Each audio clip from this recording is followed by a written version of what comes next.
Isa Al-Masih atau Yesus Kristus dalam Bible, dia adalah perantara sehingga terbentuklah Injil. Dan dia sebagai hamba berdasarkan Alkitab. Yang namanya kebenaran mutlak itu tidak bisa dicampur baur pikiran orang, tulisan orang dengan apa yang disampaikan oleh seorang nabi, utusan Allah, ya. Karena yang disampaikan oleh seorang nabi, utusan Allah itu adalah sebuah kebenaran mutlak yang berasal dari Allah.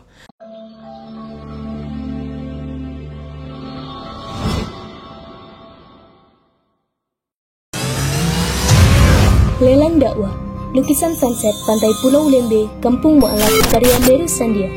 Pelukis Indonesia yang diundang langsung oleh Raja Salman, dilelang dengan harga terbaik, yang dananya 100% akan kami gunakan untuk pengeboran air sumur Masjid Terpadu Hagia Sophia, Kota Malang, sebagai sentra untuk pembinaan, pelayanan, advokasi, dan pendidikan para mu'alaf.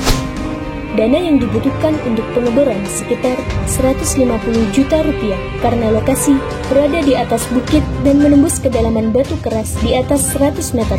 Selama air mengalir, maka insya Allah pahala akan mengalir juga untuk Bapak Ibu semuanya. Lukisan sunset pantai Pulau Lembe Kampung Mu'alaf ini dilelang dengan harga Rp6.500.000 saja untuk muslimin yang lebih dahulu menghubungi kami.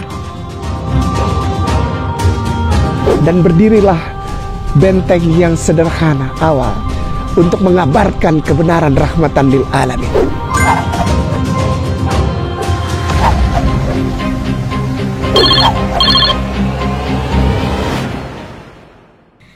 Bismillahirrahmanirrahim. Assalamualaikum warahmatullahi wabarakatuh. Assalamualaikum warahmatullahi wabarakatuh. Alhamdulillahirabbil alamin, wassalatu wassalamu ala asyrofil anbiya'i wal mursalin wa ala alihi wa sahbihi ajmain, amma ba'd.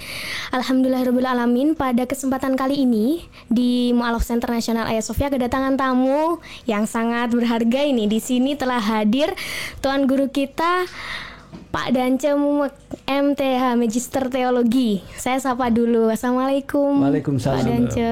Waalaikumsalam. Kemudian narasumber yang kedua di sini hadir Dr. Ahmad Mohyi, SEMM CPHRM sebagai dosen di Universitas Muhammadiyah Malang. Assalamualaikum Pak. Waalaikumsalam. Kabarnya gimana? Baik. Alhamdulillah sehat. Alhamdulillah sehat. Nah, alhamdulillah pada kesempatan kali ini kita dapat berbincang-bincang kembali bersama seorang mantan pendeta yang sekarang sudah menjadi orang muslim, menjadi mu'alaf ya, Pak Dance. Iya. Alhamdulillah, rasanya gimana ini? Senang sekali? Ya, senang. Alhamdulillah. Terlihat dari mukanya berbinar-binar sekali. Iya, alhamdulillah. Ini perjalanan dari Manado ke sini? Iya, tapi sudah dari Surabaya ke Jakarta. Oh, sudah keliling-keliling. Iya. Sudah keliling-keliling. Iya. Alhamdulillah, sudah bertemu dengan saudara-saudara sesama muslim ya, Pak. Iya. Nah, yang di sini saya akan tanyakan dua pertanyaan mendasar terkait masuk Islamnya Pak Dance Mumek ini. Saya panggil Pak Dance saja ya. Baik, Pak Dance, saya ingin bertanya. Ini kan sangat viral sekali berita Pak Dance masuk ke agama Islam, alhamdulillah, menjadi seorang mu'alaf, begitu kan. Apakah ada alasan mengapa memeluk agama Islam secara akademik begitu, Pak? Mungkin bisa dijelaskan. Oh ya, awalnya saya tertarik belajar tentang Islam sehubungan dengan status saya sebelum saya mu'alaf. Saya adalah dosen Islamologi. Nah, kenapa saya memeluk agama Islam? Karena saya melihat junjungan saya yaitu Yesus Kristus yang dalam Al-Quran Isa Al-Masih, dia melakukan semua apa yang dilakukan oleh orang-orang muslim. Ternyata apa yang dia lakukan itu semua tertulis di dalam Al-Quran. Ya, seperti contoh Yohanes 17 ayat 3. Disebutkan begini. Engkau satu-satunya Allah dan aku adalah utusan. Nah, hal ini diungkapkan dalam Al-Quran, menunjukkan tauhid. Kita hanya menyembah satu Allah. Ya, bukan 3 Allah, tetapi satu Allah. Kenapa hanya satu Allah? Dan Yesus itu adalah utusan. Ibrani pasal 1 ayat 1. Allah menyampaikan firman lewat para nabi-nabinya. Allah menyampaikan sesuatu perantara para nabi-nabi. Nah, Isa Al-Masih atau Yesus Kristus dalam Bible, dia adalah perantara sehingga terbentuklah Injil. Dan dia sebagai hamba berdasarkan Alkitab. Dalam bahasa asli, kata Tuhan Yesus adalah Tuhan Yesus berdasarkan kata Yunani. Kata Yunani Kurios Yesus. Kata Kurios artinya Tuhan. Itu maskulin. Kalau feminimnya adalah Kuria. Demikian juga dalam Bible Perjanjian Lama, Adonai artinya Tuhan. Jadi di sini Yesus adalah nabi, bukan disembah. Pada saat kita menyatakan dia adalah nabi, dia adalah Tuhan, dia adalah juru selamat, kita menghargai dia. Iya, karena di dalam dia ada otoritas Allah. Kenapa saya katakan demikian? Karena nama Yesus disertai dengan Kristus, artinya jabatan. Maseus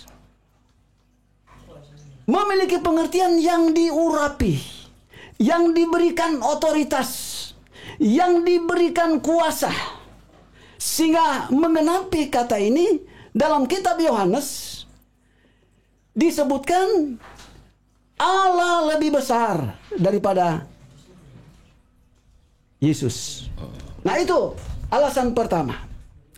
Alasan kedua, saya memilih Islam, agama saya, karena yang diucapkan oleh Yesus itu diterapkan oleh orang-orang Muslim, ternyata juga itu ada dalam Al-Quran.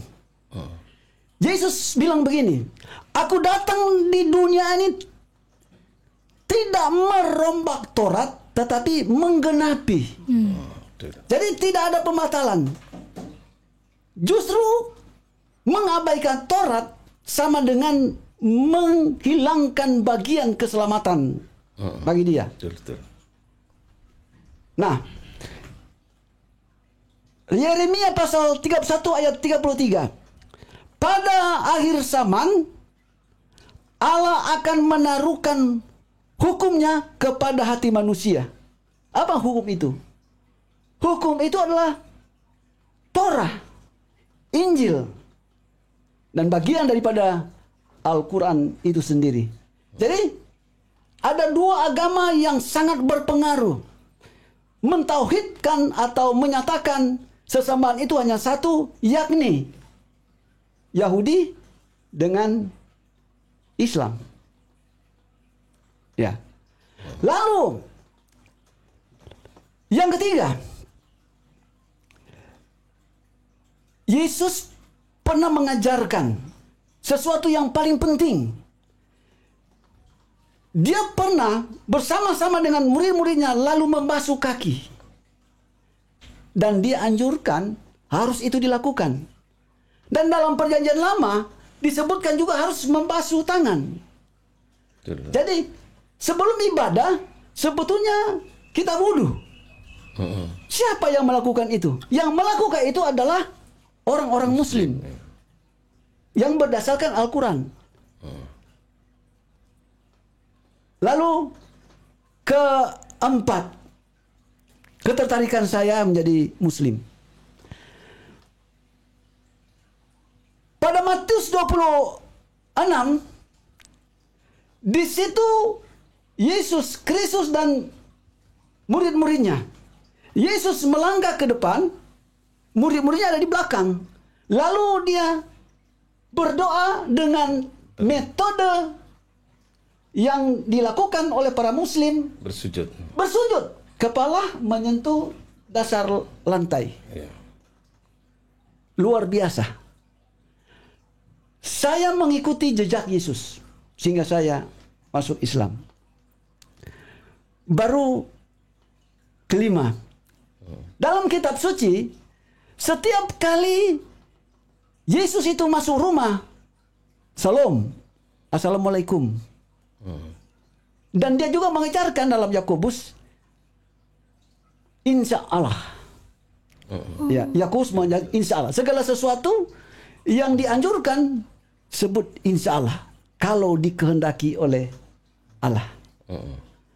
Nah, itu yang dilakukan oleh Islam.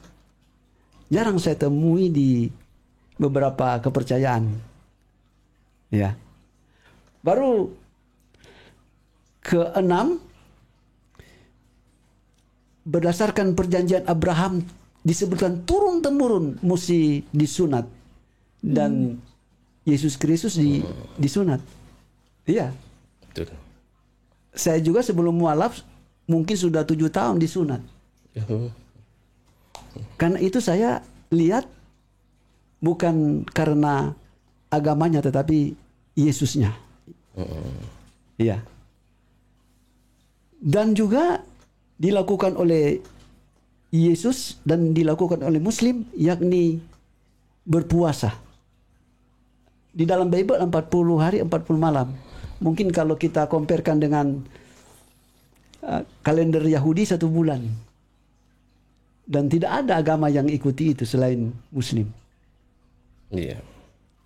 Saya merasa berdosa jika tidak masuk Islam. Karena di sana Yesus mengamanatkan yang dilakukan oleh orang-orang Muslim. Betul. Iya. Selanjutnya, Yesus itu adalah jalan. Bukan cuma perkataan kita ikuti. Tetapi saat dia lahir disunat, dan pada saat dia mati dikafani. Iya. Kalau yang lain itu pakai baju jas, broid dan sebagainya. Iya. Lalu juga pada Efesus 6 disebutkan, hendaklah kamu berketopong keselamatan. Ketopong dalam bahasa Yunani itu penutup kepala, helmet. Yang kita biasa sebut helm, pelindung kepala. Yesus masuk ibadah, dia menutup kepala. Kenapa harus demikian? Karena kepala itu ada telinga, ada hidung, ada mata. Jadi sesuatu yang terpenting itu pada bagian kepala. Jadi agama apa yang searah dengan itu? Kemana saja pakai topi. Jadi masih di bumi ini sudah selamat. Apalagi di akhirat. Betul. Itu dianjurkan juga oleh Yesus Kristus. Lalu ke-8. Pada hari Pentakosta, pada saat Roh Kudus itu turun, salah satu bahasa yang dipergunakan pada saat itu adalah bahasa Arab. Itu ada. Kisah 2 ayat 11. Kalau saya pelajari etimologi bahasa, itu bahasa Ibrani, bahasa Aram, bahasa Arab, itu rumpun bahasa Aram. Dan Adam dan Hawa berbahasa Aram, rumpun bahasa Arab. Jadi seperti bahasa Indonesia dan bahasa Malaysia adalah bahasa Melayu. Ya, demikian juga bahasa Ibrani dan bahasa Arab adalah bahasa rumpun. Aramaik, rumpun Aramaik. Sekalipun ada bahasa Aramaik yang sendiri yang memang ada bahasa Aramaik sih, tetapi itu satu rumpun. Betul. Nah, waktu Adam dan Hawa, bahkan juga para nabi-nabi termasuk Abraham, Musa, kalau kita tarik benang kehidupan, maka pasti ketemu dengan orang-orang Muslim yang berbahasa Aramaik, yaitu bahasa Aram. Jadi agama itu diperpanjang oleh Allah itu sendiri. Selanjutnya, ketika kita masuk Islam, sebetulnya kita telah memiliki pengetahuan. Kita hafal satu huruf saja, sudah memiliki berkat. Apalagi kita hafal semua huruf-huruf itu. Lalu kita melantunkan dalam doa, melantunkan dalam komunikasi, seolah-olah surga itu sudah ada di bumi. Bahasa yang dipakai oleh para nabi, Isa Al-Masih, Adam dan Hawa di sorga adalah bahasa Arab. Ketertarikan saya masuk Muslim itu salah satu itu. Itulah sebabnya saya sementara belajar bahasa Arab itu. Lalu yang terakhir, kenapa saya masuk Muslim? Orang Muslim itu seolah-olah telah menyatu, sorga dan bumi telah menyatu. Oknum penguasa itu pelindung dalam segala sesuatu. Saya berikan contoh. Segala sesuatu Allahu Akbar, segala sesuatu Bismillah, menyebutkan nama Allah yang Maha Besar. Hanya saya temui dalam Islam yang sangat luar biasa, sangat sempurna. Jadi ketika kita telah masuk Islam, keselamatan itu telah nyata, tidak akan meleset, telah dirangkum, dipagari oleh Allah, dibantu oleh para malaikat, para utusan Allah. Muslim itu yang terbaik. Kenapa? Kata Islam saja orang penyembah Allah, orang pemuji Allah, itu ada kata salam, keselamatan. Iya. Muslim, seorang yang menyembah Allah. Dalam penyembahan ada perlindungan, ada keselamatan. Jadi demikianlah hal-hal yang saya sampaikan. Sesungguhnya saya masuk Islam oleh karena Yesus. Yesus yang membawa saya masuk Islam. Kenapa? Karena saya mengikuti apa yang dilakukan oleh Yesus itu dilakukan oleh orang-orang Muslim. Dan ada banyak contoh-contoh, tetapi sayang ini waktu sangat singkat. Ya, untuk pertanyaan pertama saya pikir sudah terjawab. Kalau masih ada silakan. Terima kasih Pak Dance. Itu adalah alasan Pak Dance kenapa masuk Islam dan sudah dijabarkan tadi poin 1 sampai poin 10. Saya mau bertanya kepada Pak Mohi terkait cerita dari Pak Dance ini. Adakah tanggapan dari Pak Mohi sebagai dosen, mungkin pengamat juga, ada teman mungkin yang menjadi seorang mu'alaf juga begitu?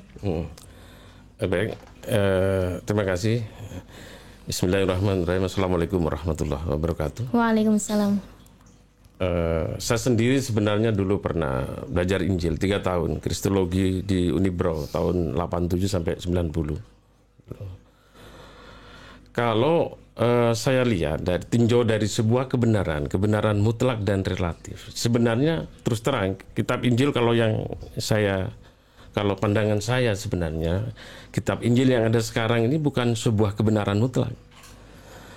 Karena sebagian ada yang berasal dari yang diungkapkan oleh Nabi Isa atau Yesus, yang diungkapkan oleh Yesus sendiri itu berasal dari Allah, Tuhan Bapa menurut Kristen. Itu sebenarnya kalau saya lebih percaya itu dibandingkan ayat-ayat yang lain yang istilahnya tafsiran orang di situ, yang dimasukkan seakan-akan sebagai sebuah wahyu, sebuah firman, padahal seorang penulis yang membuat, dan itu dianggap sebagai wahyu atau firman. Dari kriteria itu, yang namanya kebenaran mutlak itu tidak bisa dicampur baur pikiran orang, tulisan orang dengan apa yang disampaikan oleh seorang nabi, utusan Allah, ya.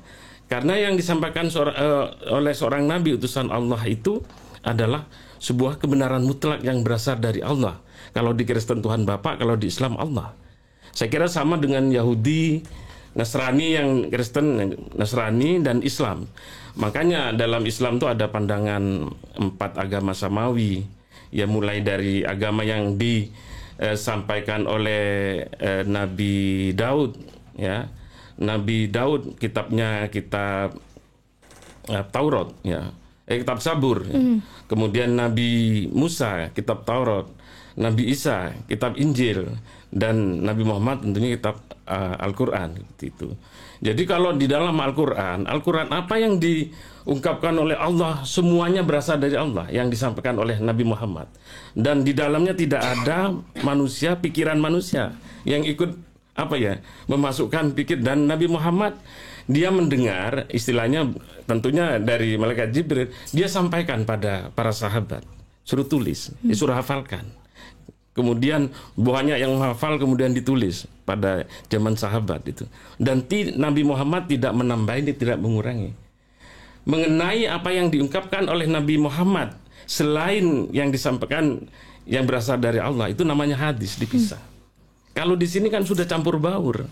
Apa yang diungkapkan oleh Yesus sendiri dengan apa yang ditulis penulis itu. Itu saya katakan sebenarnya bukan kebenaran mutlak. Makanya ciri sebuah kebenaran mutlak itu, satu, kebenaran itu datangnya dari Tuhan Maha Pencipta alam. Kalau di Islam dikatakan Allah, kalau di Kristen dikatakan Allah Bapa, ya. Gitu Pak nanti. Ya. Yang kedua, kebenaran itu tidak pernah berubah. Mulai dia disampaikan, diturunkan sampai hari kiamat nanti. Tidak akan pernah berubah. Yang ketiga, tidak ada campur baur, tidak ada pikiran manusia di dalamnya. Termasuk tulisan orang disusun gini, penafsiran, tidak ada. Makanya di Islam kan Al-Quran, hadis-hadis, gitu lah, dipisah. Itu. Yang keempat, tidak pernah dipengaruhi oleh waktu maupun tempat.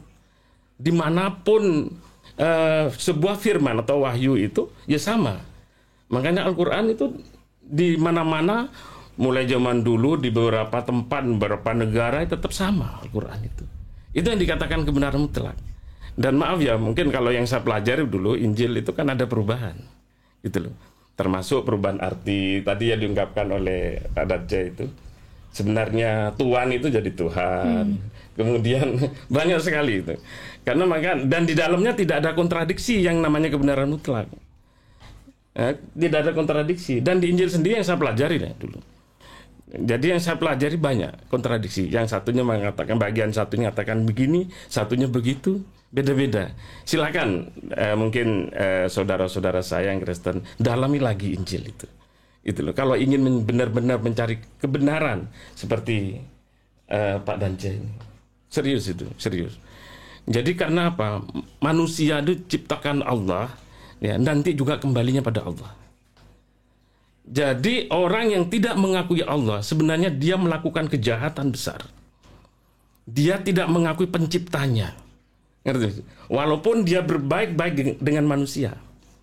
Cukup baik di dunia dia, tapi dia tidak mengakui Allah sebagai Tuhannya, sebagai penciptanya tentunya. Maka dia telah melakukan kejahatan tentang ketuhanan, kejahatan pada Allah, gitu loh. Jadi manusia, makanya Islam itu diturunkan sebenarnya untuk menjaga keseimbangan hablum minallah dan hablum minannas, itu loh. Jadi sebenarnya terus berikutnya saya katakan Injil itu tadi masuk kebenaran relatif yang objektif. Jadi relatif ada dua, subjektif dan objektif. Saya katakan Injil masuk kebenaran relatif yang objektif, relatif bukan mutlak.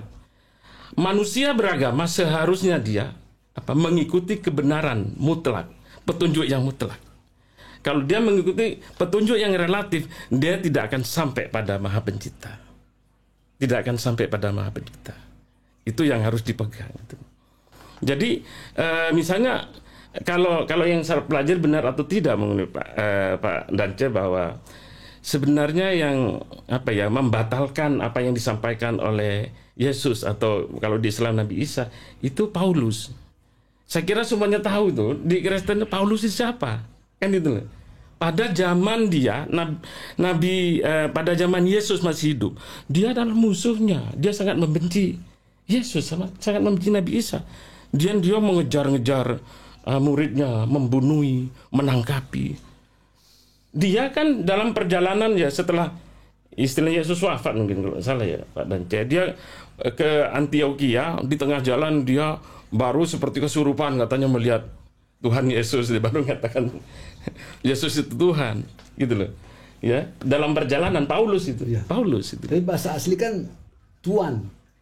Iya. Tuan. Ya, ya itu. Kurios ya. Ya, kurios. Ya. Ya. Jadi kurios ya akulah Tuhan dan Tuan. guru sebenarnya. Ya. Tapi orang lain aku dirubah, akunya Tuhan dan guru. Tuhan dan guru. Ya, itu yang jadi banyak sebenarnya persoalan. Makanya kalau saya amati sampai sekarang di mengenai ketuhanan di Kristen itu 2000 tahun loh. Belum clear, saya katakan belum clear. Karena banyak aliran yang satu mengatakan Trinitas. Ya, Tuhan tiga, satu kesatuan. Ada yang oneness, ya, oneness. Kemudian ada yang Unitarian, ya.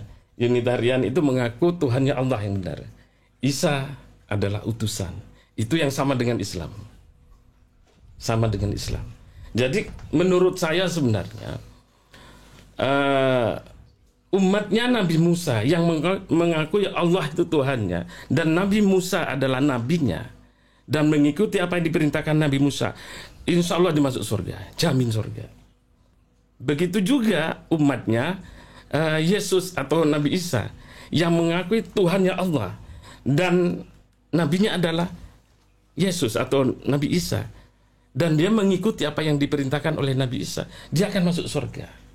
Tapi orang yang tidak mengakui Tuhannya adalah Allah satu-satunya tidak akan pernah masuk surga. Karena Allah sudah menyatakan bahwa, saya kira perjanjian sebelum perjanjian Tuhan, jangan ada Allah lain selain aku. Itu sudah jelas itu. Itu loh. Kalau dia mengadakan Allah lain selain Allah, berarti dia mengingkari keberadaan Tuhan itu sebagai pencipta, sebagai Tuhan yang satu-satunya. Itu yang dikatakan kejahatan yang besar itu. Makanya kalau saya amati teman-teman itu kan banyak malah justru apa yang diungkapkan oleh Yesus justru tidak dihiraukan. Seperti salah satunya Yohanes 17:3 itu. Saya amati ungkapan Yesus tentang dia adalah seorang utusan. Tuhan yang benar itu Allah. Minimal ada 37 ayat di situ. Minimal ada 37 ayat itu di dalam Injil itu. Itu yang diungkapkan Yesus. Seperti Yohanes 1:1 Yohanes 17:3 tadi itu. Itu syahadatnya orang Islam sebenarnya. Ya, syahadatnya orang Islam. Tiada Tuhan selain Allah dan aku adalah utusan Allah. Itu syahadatnya Nabi Isa yang benar itu. Sama dengan syahadatnya di Islam itu. Kalimat syahadatnya itu. Ini persoalan sekarang justru malah apa yang diungkapkan Yesus bahwa aku ini utusan. Malah nggak direken justru Yesus adalah Tuhanku. Ini jadi masalah gitu. Tapi menurut saya karena kita berada di Indonesia sebagai ya sebuah negara demokrasi yang berbagai macam agama, kita tetap menghargai. Tidak apa-apa, namanya orang keyakinan kan begitu. Itu keyakinan itu beda-beda, tidak apa-apa. Kita tetap bersaudara sebagai sebangsa. Kalau Pak Dance ini sebagai saudara seiman saya, dulu sebagai saudara sebangsa, sekarang sebagai saudara seiman. Gitu loh. Saya kira kalau dalam Islam itu namanya saudara seiman itu bagaikan satu tubuh, kan gitu loh. Dan Pak Dance ini sebenarnya yang perlu dimintai doa. Karena apa? Pak Dance ini saat dia membaca syahadat, dia dosa-dosanya yang lalu dihapus. Bagai sebuah lembaran baru masih putih. Dan malaikat Raqib dan Atid, dia mencatat baru perjalanan sendiri. Kalau dia melakukan kebaikan dicatat, melakukan kejahatan dicatat ini. Sampai manusia menuju ke kubur nanti kan gitu loh. Sampai menuju ke kubur gitu loh.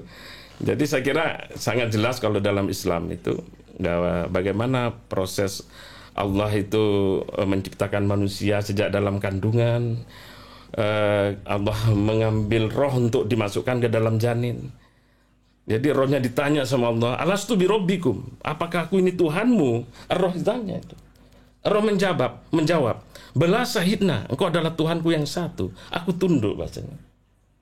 Makanya setelah itu sama Allah ditiupkan ke dalam janin itu. Ya. Dan tentunya saat ditiupkan itu Allah juga menyertakan akal, rasa, nafsu, iman, qadar takdirnya orang itu. Dalam perjalanan dalam kandungan dia 9 dalam Al-Quran nyatakan 9 bulan setelah dia lahir oleh Islam suruh diingatkan kembali roh tadi itu. Dengan cara apa? Diadani, kan ada diadani kan baru lahir. Diadani, adzan itu kan pernyataan Allahu Akbar, asyhadu an la ilaha illallah wa asyhadu anna Muhammadar, diingatkan. Sampai dia lahir baru pertama di dunia diingatkan. Perjalanan dia masih kecil sampai nanti dia balik. Balik itu kalau wanita itu menstruasi, kalau laki-laki itu mungkin mimpi ya. Mimpi itu. Dia sama Allah dipasrahkan pada orang tuanya. Gitu. Jadi dia tidak pernah ngalamin dosa walaupun dia berbuat jelek, anak sebatas itu. Tidak dicatat, belum dicatat gitu loh. Dan makanya Allah berfirman, setiap anak yang baru lahir dalam keadaan suci yang akan menjadikan dia Nasrani ataupun Majusi, kedua orang tuanya, tanggung jawab kedua orang tuanya.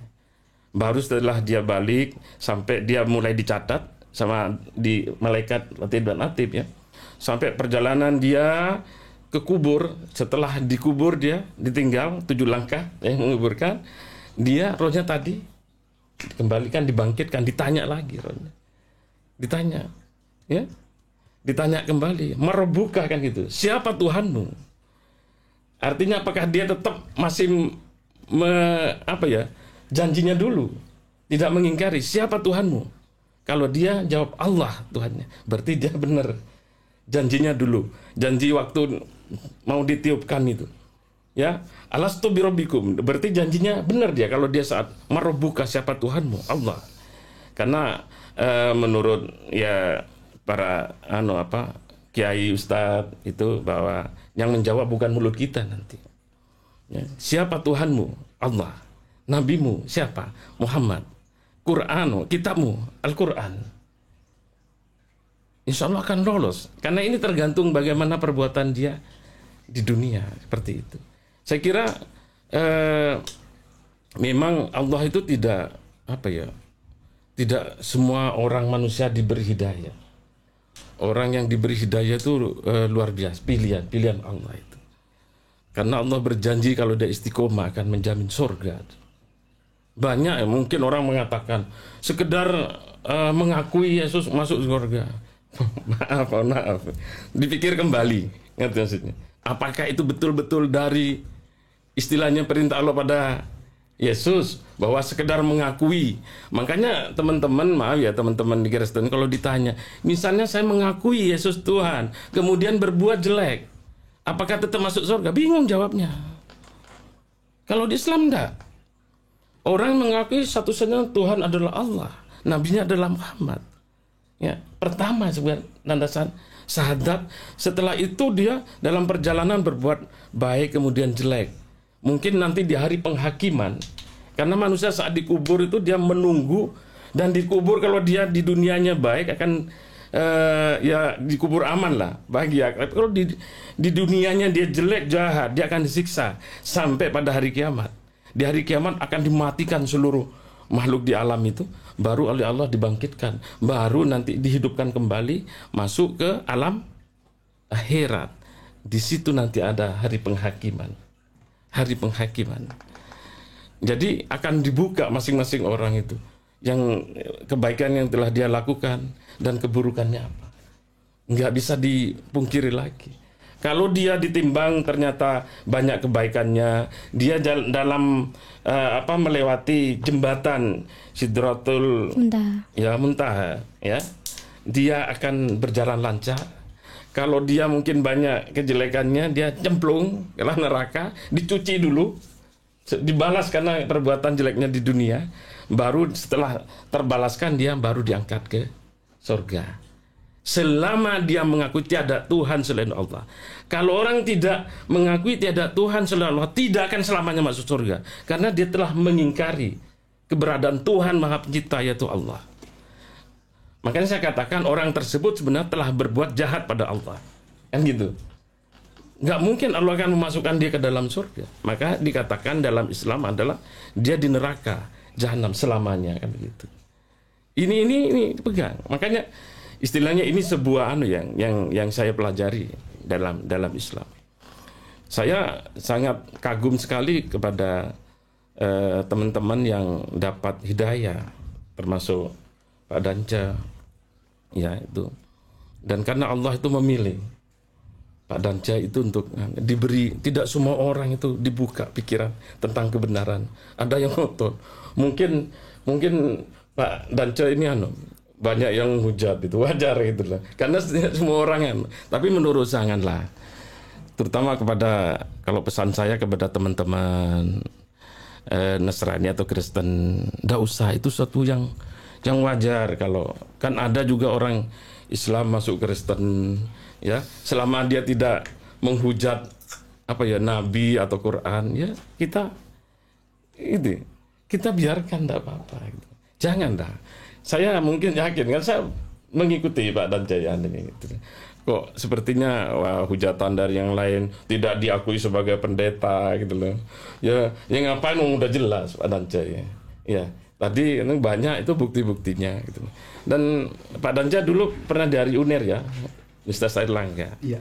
Tahun 90-an ya saya. 90-an. Saya juga dari Universitas Airlangga, dari Fakultas Ekonomi. S3-nya saya dari kalau satunya saya dari UBI. Jadi itu pandangan saya. Saya berharap teman-teman dari para pendeta misionaris ataupun teman-teman Kristen yang lain jangan menghujat. Karena apapun Pak Danca ini adalah saudara kita semua. Kan hanya beda sebuah keyakinan, kan gitu. Itu saya berharap gitu. Dan Pak Danca ini istilahnya hamba Allah yang menemukan kebenaran. Kalau saya ini kan karena Islam karena dilahirkan dari bawah. Jadi kalau hitung-hitungan mungkin pahalanya ya banyak Pak Danca. Ini kan apa? Setelah Pak Danca ini baru dia baca syahadat langsung dibersihkan dosanya. Saya ini kan tidak seperti Pak Danca. Mungkin mulai kecil saya banyak dosa dicatat oleh malaikat itu ya. Ya. Dan Pak Danca makanya tentunya saya nanti minta doanya kepada Anda sama dengan orang yang insya Allah istijabah, mudah diterima doanya orang yang bersih itu. Mungkin itu dari saya. Baik, terima kasih Pak Mohi. Iya. Dan berbicara Pak Danca terkait hidayah, saya itu ingin tahu apakah ada cerita hidayah rohani ketika Pak Danca ini masuk ke agama Islam. Mungkin bisa diceritakan dari sisi kerohanian. Apakah sudah ada tanda-tanda nih sedari dulu sebenarnya saya sudah disuruh untuk masuk Islam begitu? Oke. Saya ceritakan 15 tahun lalu saya pernah mimpi. Ya. Ada 3 orang mendatangi saya. Topi putih, baru jubah putih. Sampai di atas lutut. Ya, sampai di atas pijakan kaki. Lalu salah satu dari mereka yang bertiga ini berbicara kepada saya, Anda suatu saat jadi muslim. Loh, kenapa? Saya ini pendeta. Iya, lihat di atas sana. Sedangkan lalat saja punya wadah, apalagi manusia. Ya, mimpi itu begitu. Lalu saya ngobrol tentang muslim dengan orang ini. Ya, dia utusan dari sorga. Lalu selanjutnya saya mimpi kedua, ini mungkin 10 tahun lalu. Saya dalam alam roh diangkat ke sorga. Ini sudah melewati langit. Ya, kelihatan ada bangunan dan ada seorang yang mulia duduk dengan kursi putih. Lalu tiba-tiba dia berbicara, engkau akan segera mati jika engkau tidak masuk Islam. Wah, saya ketakutan. Berarti tidak ada kehidupan nanti. Iya. Iya. Lalu saya bangun. Aduh, kenapa? Ternyata saya harus masuk Islam ini. Mimpi begitu. Lalu mimpi ketiga, saya diterbangkan secara horizontal. tiba-tiba saya dilepaskan oleh yang mengantar saya itu, oleh malaikat, di sebuah batu. Saya lihat nih batu. Dalam hati saya, lah sering saya ke sini. Lalu tiba-tiba dia berbicara, jika engkau menyembah Allahmu, engkau menghadap batu itu, menghadap bait Allah. Jadi itu mimpi saya yang ketiga. Berdasarkan mimpi itu saya ada kemauan belajar Al-Quran dan belajar alfabetis. Jadi saya sudah bisa membaca dan berkomunikasi ke sedikit-sedikit bahasa Arab. Jadi hal-hal itu yang menciptakan saya untuk menjadi Muslim. Tidak ada orang yang menyuruh, tidak ada. Lalu saya bandingkan dengan perkataan saya, 10 dalil yang mengungkapkan bahwa orang mualaf itu bukan masalah muslimnya, tetapi dia mengikuti Yesus itu sendiri. Apa yang dilakukan Yesus ternyata dalam Al-Quran. Ya. Pada dasarnya kita menjadi Muslim itu untuk mengkehendaki suatu saat berada di surga sana. Seperti apa yang dikatakan oleh Pak Doktor, sebagaimana manusia itu lahir langsung diturunkan roh. Memang itu betul. Dalam Bible juga begitu. Jadi manusia itu hidup oleh karena roh itu sendiri. Dan roh itu juga diduduki oleh roh malaikat. Dan selain roh malaikat, roh kudus, dan ada roh seperti di dalam Alkitab, roh Elia masuk kepada roh Yohanes. Jadi ada beberapa roh di dalam roh yang diturunkan ketika dia dilahirkan. Roh malaikat, roh kudus, dan roh, maksudnya roh ini yang manusia yang telah meninggal dunia lalu diutus oleh Tuhan masuk di dalam roh manusia.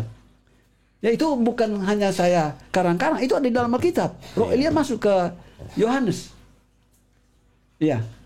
Jadi hal-hal yang rohani itu saya yakini sangat luar biasa.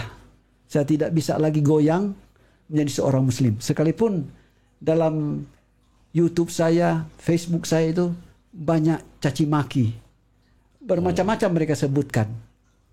Iya. Mereka sebutkan pendeta palsu. Saya ada surat dari pimpinan saya sebagai pendeta. Mereka sebutkan tidak ada titel STH dengan MTH. Saya ada berijazah, ditandasakan oleh dirjen. Jadi semua itu mencari-cari sesuatu untuk menyalahkan saya. Tapi saya mengucap syukur. Saya percaya semakin banyak rintangan, semakin banyak berkat yang menyertai saya. Sampai di situ dulu. Baik, alhamdulillah. Dan pun dengan cerita kerohanian dan dari sisi akademik juga Pak Dance ketika masuk ke agama Islam, mungkin setelah memeluk agama Islam, apa yang Pak Dance rasakan? Sangat tenang, kemudian bagaimana begitu? Ya, setelah saya menjadi Muslim, saya merasa tenang, merasa bahagia. Jadi ada kemauan untuk belajar banyak. Ya, seperti biasa saya ini mantan pendeta, berarti bekas pendeta. Tujuannya itu berkhotbah. Nah, ketika jadi Muslim, bukan hanya berdiam saja, bukan hanya belajar Al-Quran, belajar bahasa Arab, tetapi saya berusaha menjadi pendakwa atau pemerintah. Seperti dalam Facebook saya, di situ ada khotbah-khotbah, dalam YouTube saya.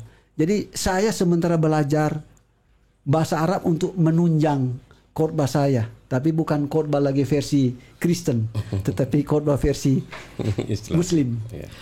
Alhamdulillah. Dan yang terakhir mungkin saya tanyakan kepada Pak Dance, apakah ada pesan khusus untuk sahabat-sahabat kita ini yang sedang menonton Pak Dance, dari sahabat Kristen maupun sahabat Muslim, begitu? Ya, pesan saya bagi teman-teman saya yang sementara menonton, kita harus mengerti bahwa perbedaan itu indah. Betul. Kita boleh berbeda-beda, sebab lewat perbedaan kita saling melengkapi dan akan ada damai sejahtera. Jadi saya mengharapkan kita tidak perlu seorang Kristen masuk Muslim tidak perlu dihujat semacam saya dihujat. Tidak perlu. Jika engkau menghujat seorang pendeta masuk Islam, engkau telah menghujat agamanya. Engkau telah menghujat Muslim itu. Kenapa? Karena dia telah di dalam Muslim, dia telah berada dalam naungan Muslim. Kayak engkau menghujat kembali murtad dan sebagainya, berarti engkau telah menghujat orang Muslim. Betul. Kenapa? Jika engkau dikuasai oleh Roh Allah, tegur dalam kasih, lemah lembut. Jangan mempersalahkan orang, memeluk agama lain. Iya, saya pikir kita harus tahu bahwa orang masuk Muslim itu bukan mencari kejahatan, bukan melepaskan diri, menghindarkan diri, menjadi pelayan Allah. Bukan. Kalau jadi Muslim berarti orangnya suka memberitakan kabar kesukaan dari Allah. Saya berikan contoh. Saya di Kristen, saya mantan pendeta. Saya telah memiliki ilmu tentang Alkitab. Saya telah memiliki ilmu tentang kekristenan. Ketika saya masuk Islam, double ilmu saya nanti. Selain Al-Quran, saya mengetahui ilmu Alkitab. Karena ilmu yang terbesar, termulia itu adalah ilmu agama. Kita memiliki versi ganda pengetahuan agama Kristen, pengetahuan agama Islam. Surga sudah dekat. Karena pengetahuan agama itu menciptakan orang tidak baik menjadi baik, orang nakal menjadi orang beribadah kepada Allah. Ya, demikianlah kesimpulan saya terakhir. Baik, terima kasih banyak kami sampaikan kepada Pak Dance. Mungkin kepada Pak Mohi, apakah juga ada pesan-pesan khusus bagi sahabat-sahabat kita yang sedang menonton ini? Iya. Yang pertama, saya ucapkan selamat kepada Pak Dance, karena itu pilihan Allah yang telah dipilih oleh Allah untuk diberi hidayah, petunjuk tentang sebuah kebenaran. Dan tentunya Pak Dance sudah belajar tentang Alkitab. Kalau saya sendiri dulu banyak belajar di salah satunya dari bukunya Kiai Haji Bahauddin Mudori. Dan tentunya saya berharap ke teman saudara-saudara saya, baik yang Muslim maupun yang Kristen, jangan sampai saling hujat-menghujat, ya. Apalagi karena perpindahan agama, jangan dihujat. Selama orang itu tidak menghujat, ya istilahnya, kalau mengenai pendiskusian ayat Alkitab, saya kira itu bisa dibicarakan bersama. Kalau salah satu contoh yang menghujat misalnya Saifuddin Ibrahim, ya, yang murtadin itu, dia kan terang-terangan menghujat langsung Nabi itu. Beda kalau orang mendiskusikan isi Al-Quran ataupun Injil, itu kan suatu hal yang biasa karena dia mencari kebenaran gitu loh. Dan saya berharap tolong saudara-saudara saya yang terutama yang Kristen yang mungkin benci, wajar, kecewa karena Pak Dance sebagai pendeta masuk Islam, nggak usahlah hentikan penghujatan itu. Buat apa? Bisa jadi saudara nanti yang akan ditunjuk oleh Allah untuk diberi hidayah, dan akan saudara menyesal nanti. Ada juga, ya memang zaman dulu kalau saya amati banyak di Indonesia itu yang masuk Kristen. Sekarang terbalik sudah, mungkin zamannya sudah beda. Karena orang sudah terbuka, karena adanya globalisasi, media yang luar biasa. Itu orang membaca sendiri. Mungkin teman-teman Kristen itu banyak yang di gereja ditunjukkan oleh ya pendeta doktrin itu gitu loh. Ya. Jadi saya berharap nggak usahlah kalau ada hujatan-hujatan, terutama saudara kita Pak Dance, jangan, hentikan gitu loh. Itu nggak bagus. Itu saya kira di Kristen sendiri kalau mau hujat begitu, membenci orang itu dosa, membenci orang itu. Ya, apalagi di Kristen yang ditonjolkan kan kasih sayang kan gitu ya, kasih kan gitu loh. Kalau dia menghujat ini kan bukan hilang sudah ya. Ya, sifat kasihnya sudah hilang. Gitu. Jadi saya berharap hentikanlah menghujat. Kita satu saudara sebangsa, ya. Dan tentunya saudara sebangsa, saudara seiman. Nah, kalau Pak Dance sekarang jadi saudara seiman. Dan itu dari saya, mudah-mudahan seperti yang diungkapkan oleh Pak Dance tadi, perbedaan satu yang rahmah menurut Islam, rahmat, saling mengisi, saling menutupi. Jadi dengan kita bersatu, ya, menjadi sebuah keindahan. Walaupun berbeda-beda, kita bersatu akan muncul sebuah keindahan untuk hidup bersama-sama dalam dunia yang damai ini. Kan begitu. Saya berharap begitu. Jadi kalau saudara ragu terhadap mantan pendeta Dance, saya menjamin, saya lihat sendirian, ada ijazahnya, ya, itu udah ada stempelnya jelas, sertifikat. Jadi yang dulu bekas pendeta sekolahnya dulu ada bukti, ya, ada bukti. Jadi nggak usah dihina, bukan pendeta dulunya, nggak usah. Salah besar, saudara, kalau istilahnya berpendapat seperti itu. Ya, saya kira itu dari saya sendiri. Mohon maaf kalau ada ya mungkin kata-kata yang salah. Tentunya saya sebagai manusia wajar salah, dan tidak lupa tentunya saya akan selalu menampun pada Allah. Ya, kalau ada sesuatu yang benar tentunya datangnya dari Allah. Mungkin saya dituntun untuk selalu menyatakan sebuah kebenaran, termasuk Pak Dance, ya, ditunjukkan pada sebuah kebenaran. Saya berharap juga Pak Dance istiqomah, karena itu pilihan, dan Allah tentunya menyiapkan surga itu. Tidak semua orang yang dapat itu. Saya sendiri, makanya saya katakan sendiri ini kan istilah turunannya Islam lahir. Makanya mulai mungkin banyak dosa ya saya, ya. Kalau Pak Dance ini baru baca syahadat, kan baru berangkat ini istilah, masih bersih itu loh. Dan kalau itu masih bisa dipertahankan, tetap selalu berbuat baik. Yang dikatakan berbuat baik ke ibadah, kan gitu. Jangan lupa, kan gitu loh. Ya, jangan lupa. Maka sampai di akhir hayat nanti jaminannya surga. Itu jelas. Itu. Karena apa? Pak Dance mengakui Allah Maha Pencipta sebagai Tuhannya. Yang tidak mengakui Allah Maha Pencipta sebagai Tuhan satu-satunya, ya, dia tidak akan pernah masuk surga. Kan gitu. Saya kira itu jelas. Di Injil sudah jelas, di Al-Quran jelas. Saya yakin juga di kitab Taurat, ya, maupun Zabur juga jelas.